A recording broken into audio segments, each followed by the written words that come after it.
Judge Deborah Thomas with Muzak TV. We are still having a wonderful time at the reception this evening. My next guest is Mr. Rick Blocker.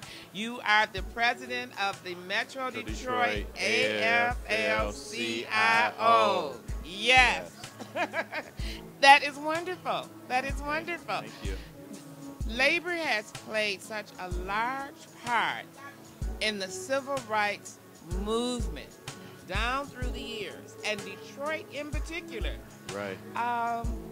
It's wonderful to have you here tonight and being a part of this program. What are we doing at the AFL CIO? What's going on? Well, we're trying to mobilize. We have to be in a little bit of a recovery mode. Once Right to Work hit in 2012, it really set all of the unions back a little ways, because we really knew that the main reason we have Right to Work is to take money away from labor. Had nothing to do with freedom at work or people being disenfranchised. It had to do with what can big business do to take away dollars from labor. So we're doing a lot of internal organizing. We're getting as sharp as we can as far as contact with our members. And we're trying to tell the story of labor. We have a great story. It's just unfortunate.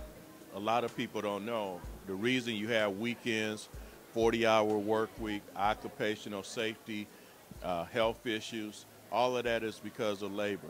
And people are, especially our young people, oftentimes I will get a call and they will say, well, I don't get paid sick days. Okay, so don't I supposed to get paid sick days?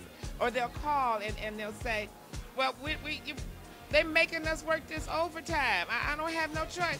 And I tell them, I said, these are no laws giving you this. Right. No laws. It's a product of collective bargaining, and it takes years to get some of the benefits we have, like paid sick days, overtime pay, even time and a half on the weekends.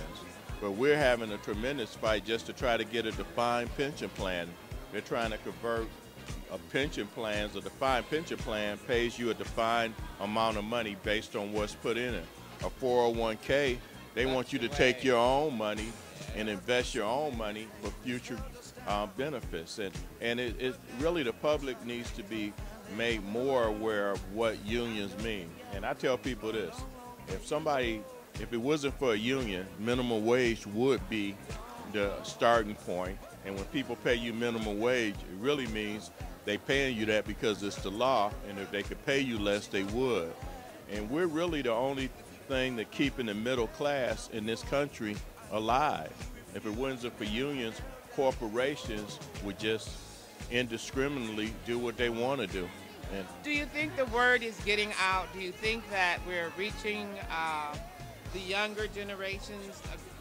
Do we need Union History Month? We need to do a lot more. We need to make sure that they hear the story. Because I never thought about not voting, because I was raised, and when I was growing up, I heard about Martin Luther King and the struggle our people went through. Unfortunately, because labor unions kind of peaked, and we haven't had some of the gains that we had back in the 30s and the 40s and 50s, a lot of people start taking us for granted, and they really don't know how important we are to the economy. And let me just dispel one myth. They have a myth that unions put companies out of business. We depend on union dues for our existence.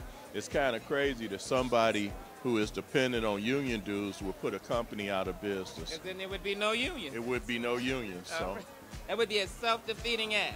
It would be.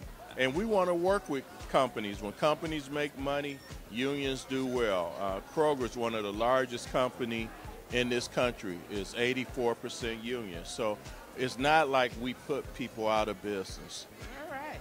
Well, I want to thank you for the work you do. You're also very active with the Democratic Party, the 14th District. 14th, the mighty 14th. The mighty 14th. And I want to thank you for all of your work and the effort that you are active in the community, and we appreciate your service.